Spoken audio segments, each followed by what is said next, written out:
Good morning, ladies and gentlemen. This is Arnie Lukes here at the Freedom Forum, and my guest from Canada, Wallace Clink. Welcome, Wallace. Well, thanks. Nice to be back again, Arnie. I kind of wish I was down there, although I'm not sure. It's going to be very cold for the next several days, going down at night to around 40 below. Wow, Apparently, that's 40. what they're predicting anyway. Yeah, so I'm not really looking forward to it, but that's fine. We will just ignore it and carry on with more important things. Good on you. Wally, over in Adelaide this week, we're heading towards 40 above, and that's Yeah. Celsius 40 above. So it's interesting when the scientists talk about imminent destruction and the end of world production and all that sort of stuff, and climate change affecting us to the point of a catastrophe. And it's actually on the basis of that prediction through if you like, the mainstream media in particular, and specifically television, that we're actually pressured to consider um, the imminent catastrophe of climate change. And that's actually the theme for today's forum, and that is perfect love casteth out fear. And that's the title that's there. And I just want a couple of minutes on the floor, Wally, and then I'll open it up. I want to take us across to the scripture in 1 John um, chapter 4. And it's just this highlighted text that perfect love casteth out fear. And it's just, I'm making reference to it so that you're at least aware that we're bringing it from scripture. And in regard to climate, in regard to climate change, we'll just restate what we've already stated. Wally is in an environment where it's going to go down to minus 40, and I'm in an environment where it's going to go up to plus 40. And Wally's still there, and he's still kicking and screaming, and I'm here still kicking and screaming. And you look at the variance in the temperature, in the climates, in the environments that we both have managed to adapt to, our cultures have adapted to, and we're able to survive and be comfortable. And when we talk about perfect love casting out fear, it's taking into account that this world that we live in, of an abundance, we shouldn't be fearful of it, but rather in confidence go out and live our life. And that to me is the ground, the basis of this is a life of fulfillment. This is a life of love, of challenges, and of overcoming the hurdles that are set before us. And I think that's a life of love. It's a life of excitement and adventure. This is the life of social credit. Wally Clank. Well, I certainly agree with you, Arnie. Um, I think that, you know, Christianity at least offers the prospect of life and life more abundant. And I think that this indicates that you have a generous, beneficent God, or whatever it is that we call God. We have enormous potential. And mankind has been blessed, although he's not always used it well, with the capacity to alter his environment and to adapt to his environment. And so this means that we really have endless potential for a good life if we would simply concentrate on the positive aspects of it. And it's all tied up in the quality of association, because if we associate well according to sound principles, and in a way, social credit is the study of association. We want to maximize the results, the good results, the positive results of association. And that has the effect of accumulating so that one generation or one age passes knowledge on to the next, and we have an inheritance. And that inheritance is what you would say, I think accurately, is an act of love. God is giving us and accumulating wealth of information, knowledge, which increases our ability to produce and give a good physical life, and also enriches our lives intellectually and emotionally and spiritually. So I think that, yes, perfect love, if you believe in those things and you follow them, they will result in a situation where you're casting out fear because you're eliminating those things which might pose a threat to you. Mm, And I think that this is the basis of social credit. We want to generate, through sound association, positive results of association, which redound to the benefit of individual human beings.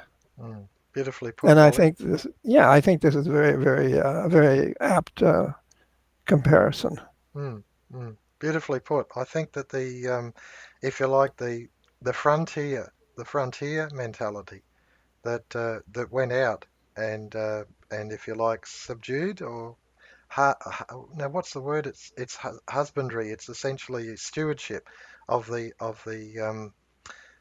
country that you live in Canada, right? The areas that you lived in and you do live in, and also in Australia, that the pioneers a couple of hundred years ago went out and they tamed the difficult environment.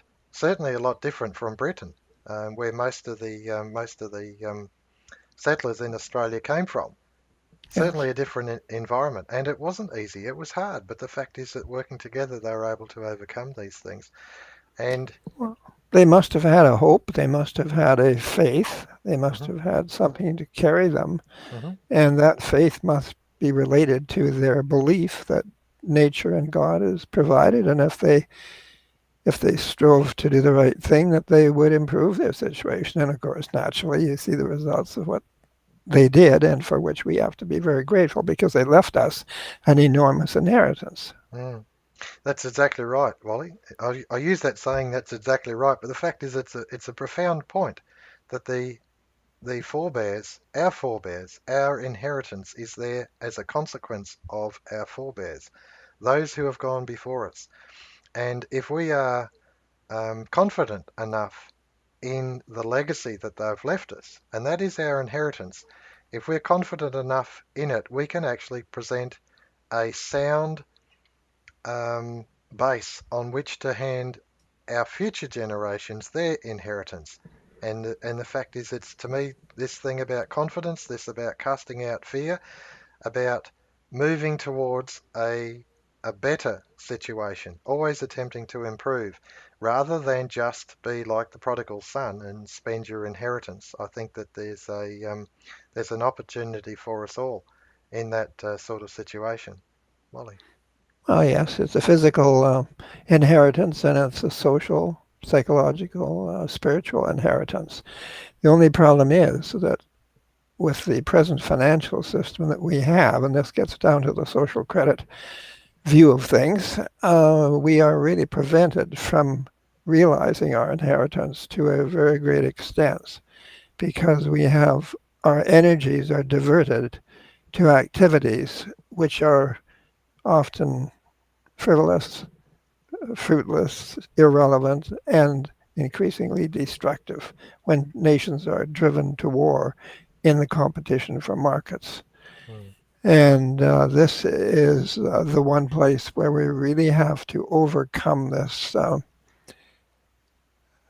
abstract system of money that we have allowed to evolve or develop, and which has literally stolen from us our patrimony, our inheritance. hmm mm. That's That's it. what's happened. We've been forced to be on a treadmill where we're just running and running and running, increasingly without good results, merely to survive.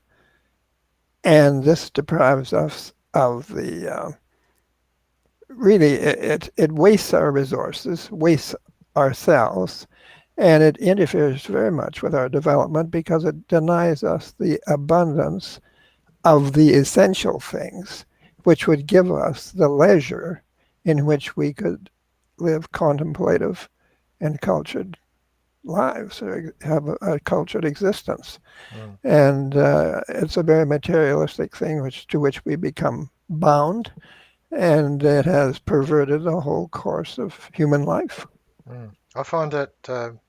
profound thinking that's before us, Wally. I'm visualizing a home, and the home that I live in, I built, and I was dominant in the actual laying of the concrete for the foundations and setting the steel up and laying the bricks, putting the windows in, doing the first floor concrete, setting up the timber frames and the roof. My brother assisted, but essentially that's the skill set that I brought in from my family, which we were Hmm. builders and we were carpenters.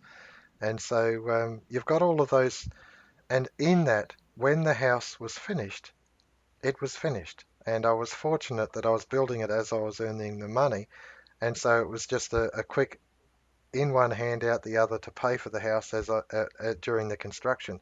Hmm. Now, place that in perspective of the, if you like, the generation that's coming behind.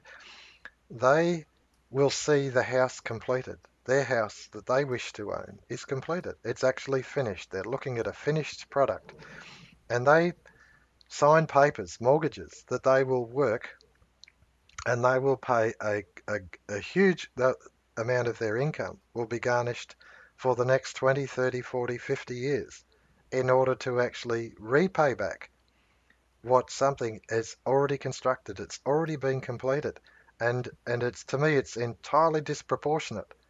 It's entirely disproportionate that the credit to build their home in the first place is created from nothing by the banks. It's issued to the community in the form of wages and paying for products, bricks, concrete, steel, whatever, timber, in order to build the house. It's issued to the community, and the bank claiming it as their own. And yet it's actually the community that has constructed that house. The community has constructed that house, not the banks. And the individuals who live in the house, they are committing themselves to work basically for the rest of their lives to pay for it. Entirely disproportionate. And from that, I can well see where credit creation essentially, in the end, owns the whole world, and that's what we're seeing. Wallace. It sounds fantastic, but that's actually the case. Mm, Those who create money do not give money away, they lend it. That means it's a debt. And if there's money outstanding, it means that there are outstanding debts. But you know, when the people came, say, to North America and they were developing the country and they built a log house, how long did it take them to build a log house? And how long did they have to pay for the house? mhm, Generally, when the house was done, the cost of it was merely the energy that they'd put into it. And when it was done, it was done. mhm, They didn't go to the bank to get a 30 or 40 or 50-year mortgage in order to pay for that log house. And yet, fantastic as it is, today, when you buy a house, as you say, you've got this enormous debt ahead of you. And now, young people have an educational debt so that there isn't even a chance of them getting a house at all in many cases. mhm, So, I mean, and yet that is in spite of the enormous efficiencies of production that we've developed. I mean, you can push a button today and most amazing things will happen. So much energy is expended, but not human energy. mhm, And it accomplishes so much production. mhm. And yet we have this business of having to devote more and more of our lives merely to paying off financially the cost of what we produce. Of And what's it's already certainly, done, yeah.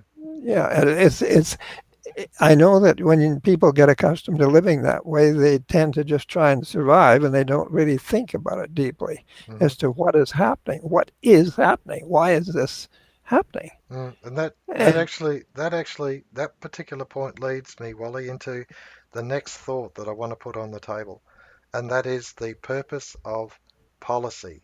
The purpose of policy. It's out to actually achieve something. And in this case, the purpose or the policy of the financial system is to indebt or enslave nations and ultimately the whole world in debt. Wally. Yes, and and that debt is repayable. It never will be repaid because it grows so rapidly. It grows far more rapidly than it's repaid. But the thing of it is, we simply we simply fall more and more into this enslavement, as I think you called it. We're enslaved to this situation, Hmm. and it's so wrong. You know, when you produce something, you do have costs.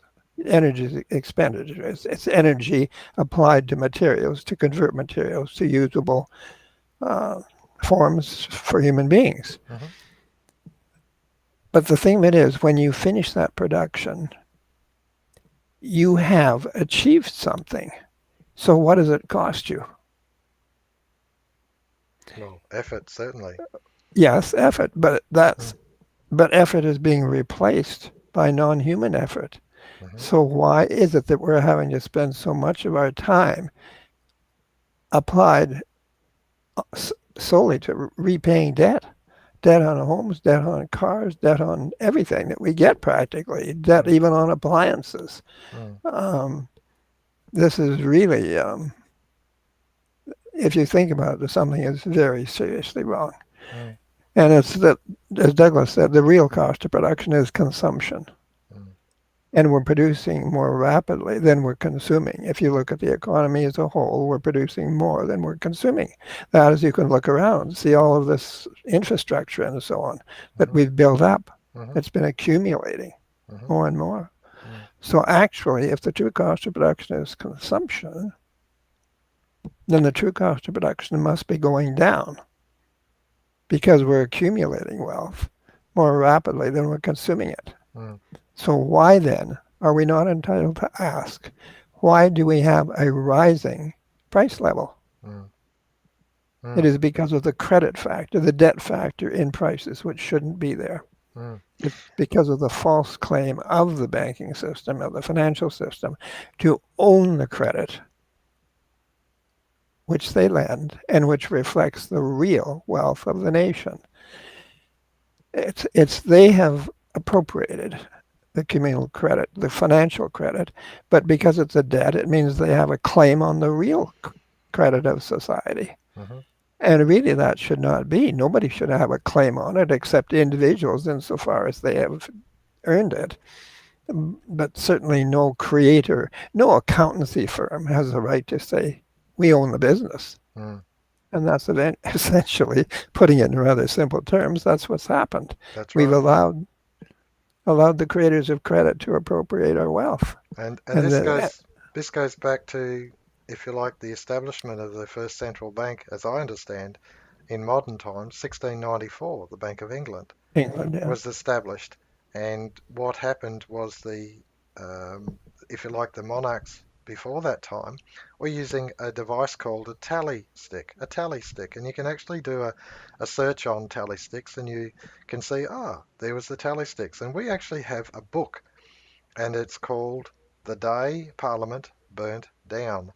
And it's actually a story, catalogue story of when if you like, the usurers of the time who established the Bank of England wanted all the tally sticks burnt. And so they burnt them. But the thing is that the fire got away from it because there was such a collection of tally sticks that they ended up burning down the Houses of Parliament. And That I've might have been a constructive thing to do. it might have been, but the fact is that that's what happened. That if to me, I saw that as God's judgment on the whole thing. That you seriously are destroying, you're enslaving, progressively enslaving generations to come with this fraud. And this fraud is modern money creation, creating it Yeah, out of nothing, issuing it in the form of a debt as a loan. And that's if right. if you consider yourself personally not being able to build a house and having to take a mortgage, you're actually going into significant debt that could actually be generational on the basis of something that is already there. It's already built. And What we have industry. to understand is that when anything is built, there are financial costs and there are real costs. The real Hmm. costs are the energy and materials that go into the production. Hmm. Now, from the standpoint of real cost, nothing could be produced unless the real costs were fully met Hmm. as it was being produced and had been completely provided when it was finished. Hmm. And so then why is it that there's this lack of coordination, this disjointed relationship between real cost and financial cost? It's because we are not credited properly. You see, money is just basically accountancy, and we are not accounted properly for the wealth that we have produced, and we have surplus as a profit. We simply not credited for that, except as a debt. Hmm. But credit means to believe. It doesn't necessarily mean debt. If you believe, you have confidence that you can do something. Mm. Mm. But today, we identify credit as debt. We just assume that it's debt. And so there's real credit and there's financial credit. Real credit is the ability to produce goods and services as, when, and where required or desired. And financial credit is the ability to produce money. And the financial system should create purchasing power at the rate that production occurs in order that the things should be balanced. Mm. And we can get on with better things and other things. We don't have to be obsessed with economics and with material things all of our lives. An equilibrium, Wallace, where the spending Yeah, power in the hands of the community is proportionate and equal to the costs of producing those things that the community actually produces. And to me, that's a fascinating perspective because in a community, in say like Adelaide or Edmonton or whatever, you say maybe 1 million people or more around that, and the community is actually quite capable of producing all its needs, providing there's reasonable supply of land for growing things, and then you've got housing materials, so a few forests around the place, and some brick quarries and some furnacing. So you'll need some energy to drive the furnaces to fire the bricks and things like that, and make the glass, and then generate the electricity and things like that. Most communities have those resources readily available. It's only the rare minerals, if you like, that might be more difficult. And on the basis that that community doesn't have those rare minerals, well, perhaps we can have a surplus of some of our production to trade for those rare minerals to bring them in, of like course. chromium or vanadium or things like that. So, That's right. yeah, so to me, it's well capable within every community of balancing their financial books. And when you Yeah. consider someone issues $100 from a bank in, they call it credit, but it's debt. They issue $100 and you spend that $100. What you've done is you've gone up to this particular tradesman or this shopkeeper or whatever and says, I want some of that within that $100. It's a claim to that wealth that that person has. So that's what money is a claim to wealth. It is a ticket. It's a claim to wealth. That's That's right. right. And when you consider that the cultural inheritance, solar energy, technology, advanced control, computerization, all these things, it makes the anomaly between the spending power in the hands of the individual or the community is disproportionately low in comparison to the cost to the community of producing those things. And all it is this relationship that needs to find an equilibrium. That's what social credit is about. It's been bleating this message for 100 years now. Wallace. Yes. And on a theological level or a philosophical level, I mean, I think that the sun shines on the earth all the time. The rain falls, the water flows, the forces of growth are there in enormous abundance. Maybe not in every area, but certainly in many areas. And we have learned how to increase that abundance by various techniques, scientific approaches, and so on. And if this isn't the love of providence or God or nature shining on mankind, then I don't know what it is. Mm, And it's that kind of love with abundance that casts out fear. mm, And if you have faith in it and you're not paralyzed by fear, you're going to realize it because it's there.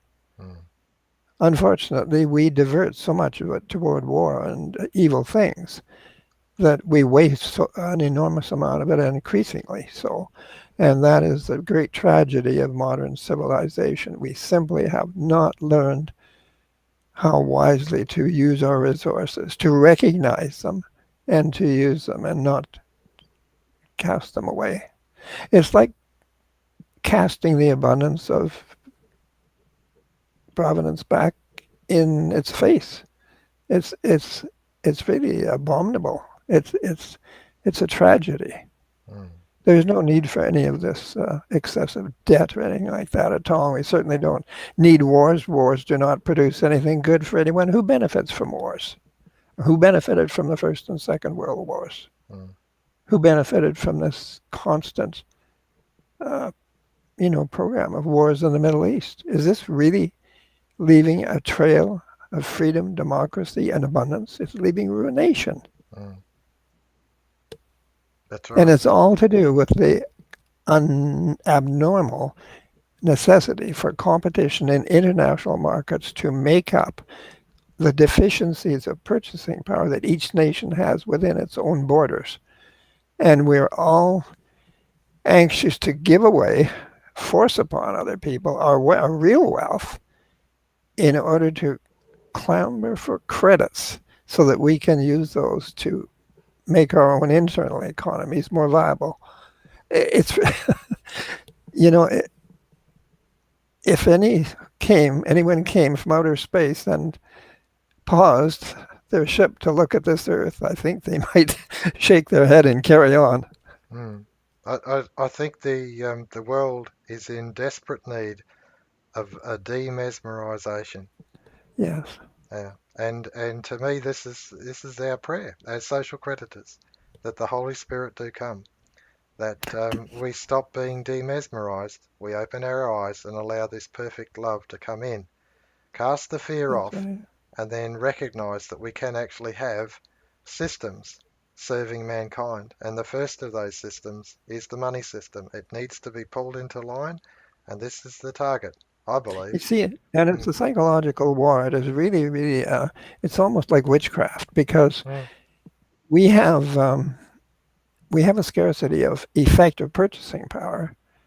So everybody is desperately struggling to get more of it in order to acquire the physical things that we have when the physical things are very abundant. So we have an image in our mind. We seem to be convinced that there is scarcity. There is no scarcity. The scarcity is in the ability to acquire what we produce because if if business were given a free hand to just produce without concern for markets, they could bury us in all sorts of things. I that's right. mean, you don't hear business people complaining unless maybe unique circumstances and brief circumstances about being able to produce. Their problem is to market. How do we get rid of this stuff? How do we sell it? Hmm. Now, you can't reconcile that with a scarcity on Earth. That's exactly right, Wally. That's beautifully put. I'm mindful of the time, and I think we've covered some excellent part of Mm-hmm. this particular topic, and I'd be happy to pick it up again in another forum. But I think Sure. I think we've done well for what we've done. So, Wallace Clink, I appreciate you today. I appreciate you every day, and thank you for joining us. Thank you so much, Arnie. Appreciate it here too. No worries. All right. Cheers, ladies and gentlemen. Catch you next episode. Marnie